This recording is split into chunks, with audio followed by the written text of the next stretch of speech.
Okay, part two. This one's going to be the opposite or the shadow side of persistence, also known as moving away from persistence. So, these 16 signs or symptoms let you know and send up a smoke signal that you're heading away from persistence.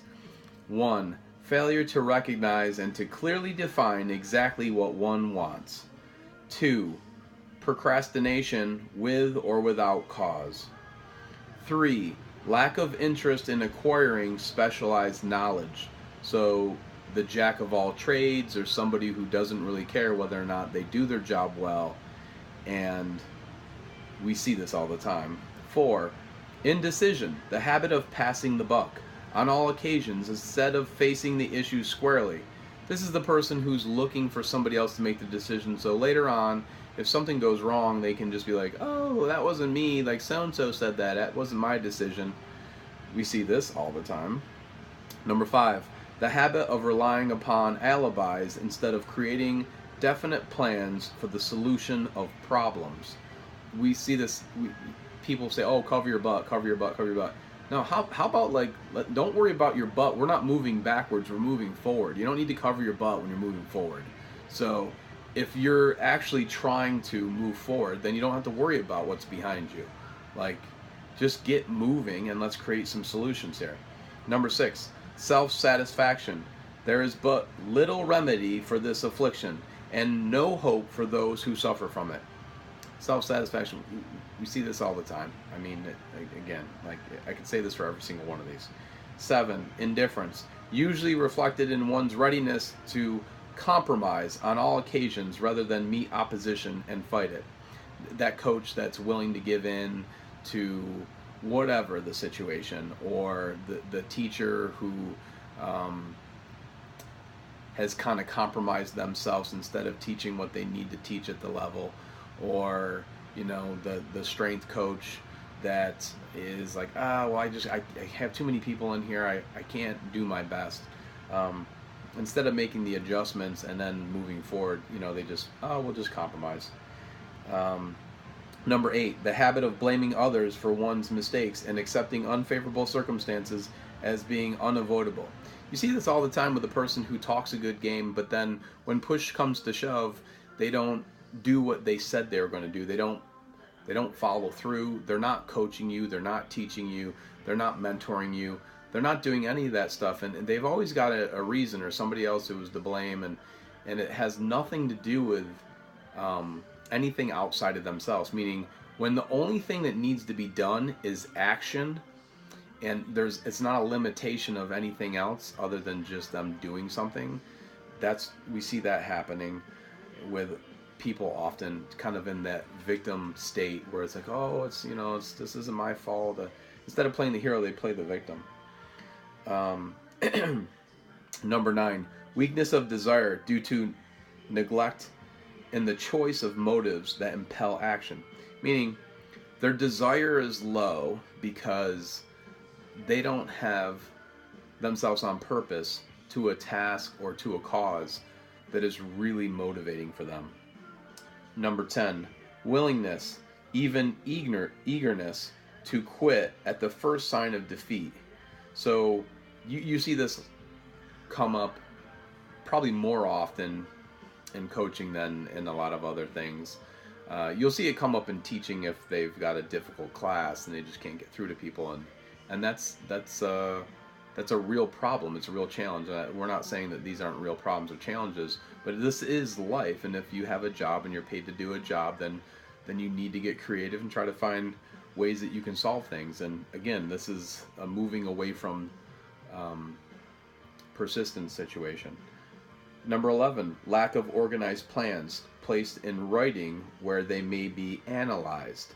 So if you have somebody who's coaching you, or you have somebody who's working with you, or they're teaching you, or they're mentoring you, or they're your boss or whatever, if they don't have clear set guidelines or plans or structure to what they're going to carry out, then they're not prepared. You can't expect to really be held accountable for actually being effective in your role either, because you don't know what the expectations are.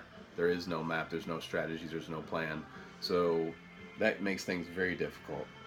Number 12, the habit of neglecting to move on ideas or to grasp opportunity when it presents itself. We see this happen more often than not in sports, specifically with schools, where you'll have coaches say, well, we'll do this, we're going to do this, and then they never do it. And oh, well, as soon as we're good enough, we'll go do this. And then they're good enough, and then it's like the dad who's going to build that incredible treehouse in the backyard, and it doesn't happen. Or you telling somebody, oh, well, I'm going to do this, and or like, oh, I'm going to go clean the garage, and you never clean the garage. It's a broken promise. It's it's a contract you entered into, and then you didn't renegotiate that contract. And we see it happen all the time with student athletes. The coach says they're going to take them somewhere, and then they just never do. And they don't follow up with the kid. They think that obviously, like, oh, the kid's going to forget. The kid's not going to forget. You told them something they were interested in. They believed in you. They trusted in you. And then you just walked out on them and didn't follow through. It happens all the time. And it's a lesson that can be learned in that from the student athlete to understand, okay, well, just because this person didn't follow through doesn't mean that I can't follow through on the next thing that I have in my life that's similar to this. Or maybe I will learn from this person and their poor example, but it's actually a good example of just what not to do. And then you learn from that. Wishing instead of willing, that's number 13. Number 14, the habit of compromising with poverty instead of aiming at riches. General absence of ambition to be, to do, and to own. We won't get into that too much. That's very complicated. But it's about, even in situations where a person doesn't necessarily have the finances or the means necessarily, like, so you'll see this happen in sports a lot, where you'll have a coach doing things in the off season, and you'll see fundraising and things like that going on where, okay, the person might not have had the money to begin with, but they do what needs to be done so they can take ownership of a situation so they can make it happen for their team. Okay, on to the next one. Number 15, searching for all the shortcuts to riches, trying to get without giving a fair equivalent, usually reflected in the habit of gambling or endeavoring to drive sharp bargains. So this one is kind of a situation where it's one of the laws in here, laws of success, is being delivering more than you're paid for.